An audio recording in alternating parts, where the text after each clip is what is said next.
Imagine opening your eyes for the very first time, 2,000 years ago, in a small farming village in Han Dynasty, China. There's no hospital, no doctor, no birth certificate, just a dirt-floored house, an oil lamp, and your exhausted mother. And here's the uncomfortable truth nobody says out loud. There's a very real chance you won't survive the month. In ancient China, roughly 1 baby in 3 never saw its first birthday. Disease, hunger, plain bad luck, the odds were brutal. But let's say you make it. Let's say you're one of the survivors. What does the rest of your life actually look like? Because from here on, almost nothing about it resembles yours. Here's the thing. The most important event of your life already happened. Your birth. Not because it was beautiful, because it decided everything. Born to a farmer? You will be a farmer. Your job, your clothes, your food, even the person you'll marry. All of it locked in before you could speak a single word. And there's a second dice roll that matters just as much. Whether you're born a boy or a girl. A son stays, works the land, and carries the family name. A daughter is often married off in her early teens. Sent to live with a stranger's family, where her new mother-in-law, not her husband, rules her daily life. So let's say you're a farm boy. Forget school. School is for other people. By age 6, you're feeding chickens, hauling water, and pulling weeds under a punishing sun. Childhood as you know it, toys, games, free afternoons, simply doesn't exist yet. You're not a kid with chores. You're a very small worker who happens to be a child. But there is exactly one ladder out of the fields, and it's made of paper. In later dynasties, the imperial examination let any boy who could master the classics become a government official. The catch? Years of memorizing texts by lamplight, and pass rates that would make a modern lottery blush. Thousands entered, a handful passed. Still, someone had to win. Now, dinner. Your daily menu, millet porridge, and, for variety, millet porridge. Rice? That's a southern luxury. Meat shows up a few times a year, at festivals, if the harvest was kind. And tea, the drink China becomes famous for, won't be an everyday habit for centuries. You will dream about salt. Your day runs on the sun, not the clock. Up at first light, in the fields until dusk, then home. Because lamp oil costs money, and darkness back then is genuinely dark. No streetlights, no glow on the horizon. When night falls, the world simply switches off. Most nights you're asleep 2 hours after sunset, and honestly, you're too tired to mind. Once in a while there's a market day, the highlight of your month. You barter eggs for salt, watch a traveling storyteller, maybe splurge on a candied fruit. Money exists. Round bronze coins with square holes strung together like necklaces. But out here, most trade is still stuff for stuff.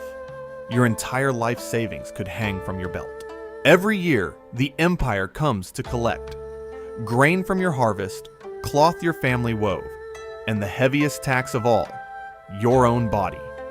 It's called corvée labor.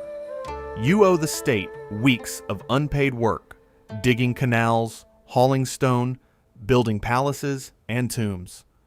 That Great Wall in all the photos, shoulders like yours carried it up, basket by basket.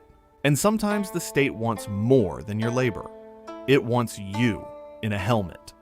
Conscription could pull you out of your village and march you to a frontier you've never heard of, to fight people you've never met. Some men came back with stories. Plenty didn't come back at all, and the family farm would simply keep going without them. A quick word about the law. Don't break it. Punishments ran from beatings to branding to considerably worse.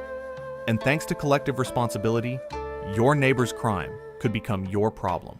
Whole families and neighborhoods punished together. The upside? Communities policed themselves. The downside? Everyone was watching everyone.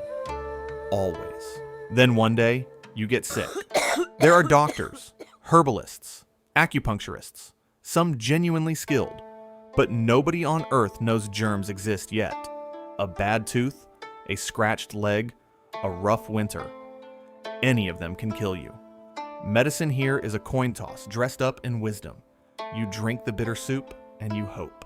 But before you write this whole life off, remember where you are. This is one of the most advanced civilizations on the planet. Paper, cast iron, the crossbow, silk so fine that empires a desert away paid fortunes for it. While your counterpart in much of the world scratches at the dirt, China is running a bureaucracy, minting coins and writing its history down. And if you're truly lucky, you live in a city. The capital, Chang'an, holds close to 1 million people, one of the largest cities on Earth. Markets with acrobats, foreign merchants, spice stalls, silk shops. But at nightfall, drums boom across the rooftops and the gates slam shut. Curfew. Caught outside your ward after dark? That's a beating. City life. Dazzling and strict. Now, the good news, genuinely good. If you survive to 50, you've won.